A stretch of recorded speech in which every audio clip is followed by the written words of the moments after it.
वजीर आजम नवाज शरीफ साहब अपने साथ की तरह मुफ्त में गुलदान ले गए, टी सेट, ग्लास सेट, हद तो ये है कि मोमबत्ती स्टैंड भी वो मुफ्त में अपने साथ लेकर गए हैं। इसके अलावा मियाँ साहब रोलेक्स घड़ी, कफलिंग्स का पेयर और कलम जिसकी कीमत का तखमीना 11,85,000 रुपए लगाया गया है, उसके 2,43,000 अदा करके साथ ले गए हैं। मियाँ साहब को 42 लाख की मर्सिडीज भी मिली जो वो 6 लाख में साथ ले गए।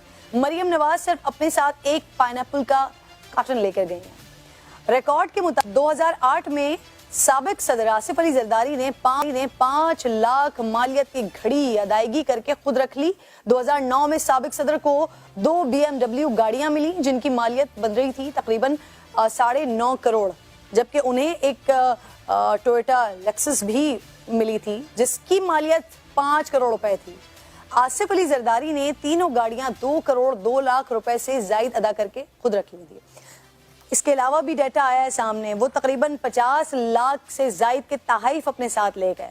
साबिक वजीर आजम शौकत अजीज, उन्होंने भी मजमून करोड़ों रुपए के तहाइफ लाखों रुपए देकर रख लिए।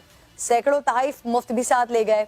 साबिक सदर परवेज मुशर्रफ को मुख्तलिफ औकात में दर्जनों कीमती घड़ियां और ज्वेलरी बॉक्स मिले जो उन्होंने कानून के मुताबिक रकम अदा करके रख लिए थे। तो ये एक वो मुतालबा किया जा रहा था